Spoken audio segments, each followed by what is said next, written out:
We have problems with India right now because they didn't like what the students have done. They're hosting Hasina, who's the former prime minister, who created all this problem and killed the young people. And that creates a lot of tension between India and Bangladesh. Also, lots of fake news coming from the other side, making all kinds of propaganda that this is a very bad thing, this is an Islamist movement. And one of the first thing said that let's revive SAARC. SAARC. Many of you are familiar with SAARC, is the association of the South Asian countries like Bangladesh, India, Pakistan, Sri Lanka, and all, Maldives. They had a association of countries. It's a wonderful idea. It's like a European Union. That was a kind of image in which the SAARC was built.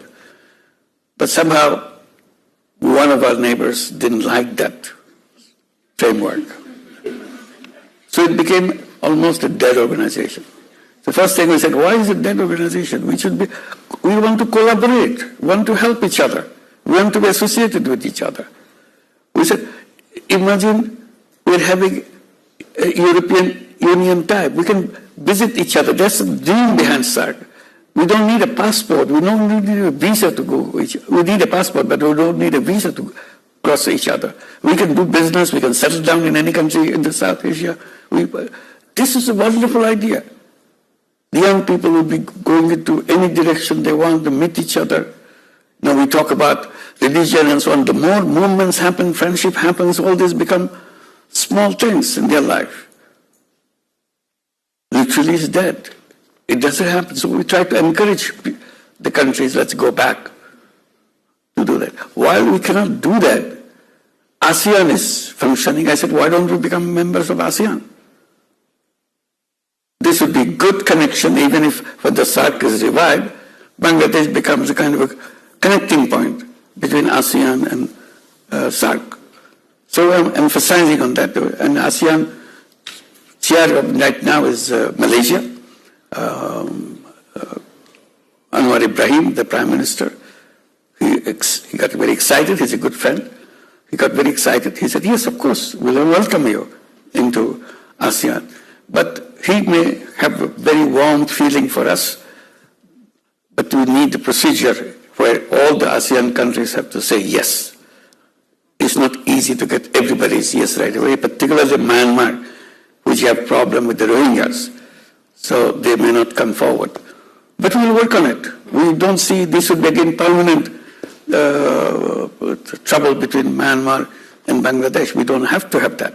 So we have to resolve all these issues. Rohingyas can go back to Myanmar, to their home, to their businesses, to their professions, and we'll have good relationship with Myanmar.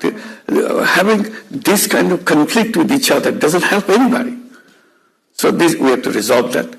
So hopefully, if it's resolved, then we become ASEAN member. But in the meantime, we can have informal membership in ASEAN. That's one way we can do that. And this is what we have been applying, that we can become an informal member. There's a provision there that we can do that. So ASEAN would be a good place to go. So we want to build that up, regional harmony and regional interconnectivity, etc., etc. We bring it down to Bangladesh also in a different way. I said, look, Bangladesh economy is defined by the boundaries of Bangladesh, but why we remain ourselves within the boundaries of Bangladesh? This is a very narrow way of looking at yourself. I said, why don't we look at the neighbors, like Nepal, Bhutan, and also the 7 states of India, which is on the eastern part of Bangladesh. There are 7 states who don't have any access to the ocean. So these are landlocked countries and landlocked region. So we don't have to. The Bay of Bengal is right there. We all share Bay of Bengal. So that you can access the rest of the world and we mutually benefit. Because you have to go through Bangladesh, you can invest in Bangladesh, Bangladeshis can invest in your territory, and anybody. That's what the whole idea of the SAARC. So So if we can't do the whole SAARC, then we can have a mini SAARC of our own in a business deal, not political or any formal treaty or something. You need it. Nepal has to access ocean because all these goods and services coming back and forth need the access to the ocean. And in the process, all of us benefit from that. So I said, we think about the regional economy. So this is what we should be doing. We have problems with India right now because they didn't like what the students have done. They're hosting Hasina, who's the former prime minister, who created all this problem and killed the young people. And that creates a lot of tension between India and Bangladesh. Also, lots of fake news coming from the other side, making all kinds of propaganda that this is a very bad thing, this is an Islamist movement. And